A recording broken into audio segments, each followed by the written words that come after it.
Good morning and welcome to a new blog. আজকে 15 ফেব্রুয়ারি, আমার শোয়ের পরের দিন। তো আমি ভাবলাম যে একটু সেলফ কেয়ার ডে হোক আজকে। আজকে আমি নিজেকে প্যাম্পার করার জন্যেই বেরিয়েছি। বাবা আমার সাথে বেরোচ্ছিল, বাবা যাচ্ছিল একটা অন্য কাজে। তো বাবা আমাকে বললো ড্রপ করে দেবে, ভালোই হলো।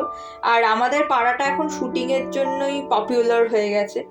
যখনই দেখবে আমরা যে কত সময় দেখি নাইটের শুটিং চলছে, দিনের বেলা শুটিং চলছে, হাজার সময় আমরা দেখি শুটিং চলছে। তো যাই হোক, আমি পৌঁছে গেছি গ্রিন ট্রেন্ডস নেতাজি নগরের ব্রাঞ্চে, এবং এই রুমটা হচ্ছে ওদের ফেশিয়াল রুম। ভীষণ সুন্দর, নিট অ্যান্ড ক্লিন। আর সব থেকে আমার যেটা ভালো লাগে সেটা হচ্ছে ওরা ডিসপোজেবলস ইউজ করে। এখন আর সেই ইউজড ন্যাপকিন বা টিস্যু পেপার্স ওই দিন চলে গেছে। একদম ডিরেক্ট ডিসপোজেবলস ইউজ করে। আর ইভেন টাওয়েল, ওরা ডিসপোজেবল টাওয়েলসও দেয়। তো সেইটা আমার জন্য খুবই হাইজিনিক মনে হয়েছে।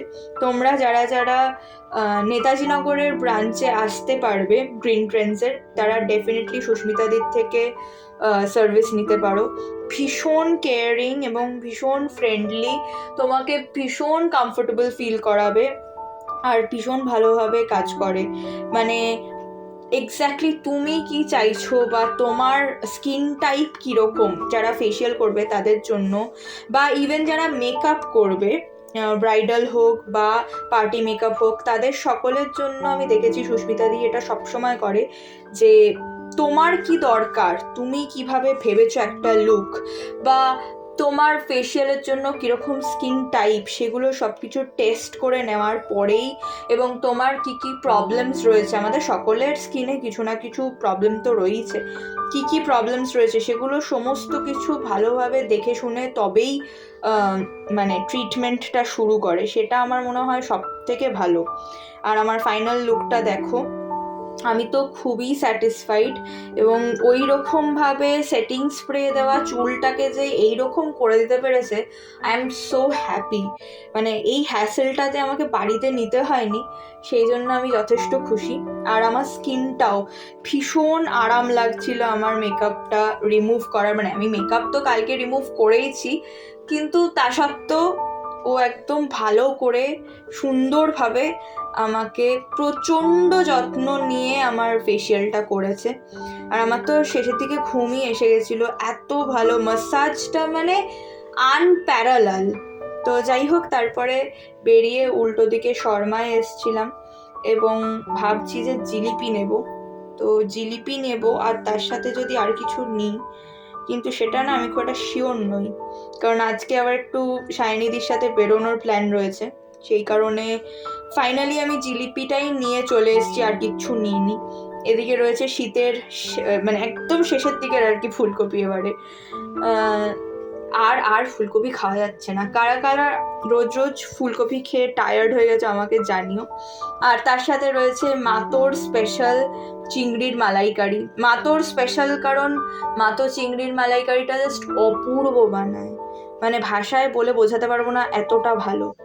তো তারপরে পিক প্রোটিন বলে একটা আউটলেট, যেটা নভেম্বর মাসে ওপেন হয়েছে, সেই আউটলেটটা এসছি আমরা। তোমাদেরকে লোকেশনটা বলে দিচ্ছি। সেটা হচ্ছে ফ্র্যাঙ্ক ক্রসটা যেখানে রয়েছে। তোমরা যদি বোসপুকুর ছাড়িয়ে অ্যাক্রোপলিসের দিকে আসো, দেখবে একটা বিরাট বড় ফ্র্যাঙ্ক ক্রসের আউটলেট রয়েছে। এবং তাছাড়া একটা বিয়ে বাড়ি রয়েছে নীলিমা বলে, সেই নীলিমার একদম ঘাড়ের ওপর, নীলিমার ফুটেই এই পিক প্রোটিন বলে যে এটা রয়েছে আর কি, আউটলেটটা ভীষণ ভালো। এটা বেসিক্যালি একটা টেক অ্যাওয়ে, আর ওরা কোনো রকমে 2-3টে টুল দিয়ে রাখে, সেটা একদমই বেসিক। তার বাইরে পুরোটাই হচ্ছে টেক অ্যাওয়ের সিস্টেমটাই অ্যাকচুয়ালি করা রয়েছে। তো তোমরা যদি কেউ আসো, আমাকে ডেফিনেটলি জানিও তোমাদের কীরকম এক্সপিরিয়েন্স। আমাদের তো খুবই ভালো এক্সপিরিয়েন্স, এতটা ভালো বাওটা খেতে। আমাদের অলরেডি খাওয়া হয়ে গেছিলো, আমরা আরও ফ্রাইড চিকেন নেওয়ার জন্য ওয়েট করছিলাম, এবং তখন দেখলাম যে প্রচুর বাওয়ের অর্ডার আসে। আর বাওয়ের বানটা যেরকম লেভেলে ফ্রেশ ছিল, তার সাথে ঠিক সেরকম লেভেলে চিকেনটা মানে একদম পারফেক্টলি ব্যালেন্সড ছিল, স্পাইসি ছিল, একটু সুইট টাইপের ছিল, একটু স্পাইসি ছিল, খুব ভালো খেতে ছিল বিশ্বাস করো। আমি যখন দেখলাম যে ওদের এত বাউয়ের অর্ডার আসে তখন আমি লিটারালি খুব খুশি হলাম। এইটা ভেবে যে ওরা মানে সত্যি এই ফুড আইটেমটাকে জাস্টিফাই করতে পেরেছে, মানে এতটাই ভালো প্রেপারেশন ওদের যে বলার মতন না। তবে আমরা ওয়েট করছিলাম আমাদের ক্রিস্পি ফ্রাইড চিকেনটার জন্য, যেটাতে এক প্লেটে 6 পিস থাকে।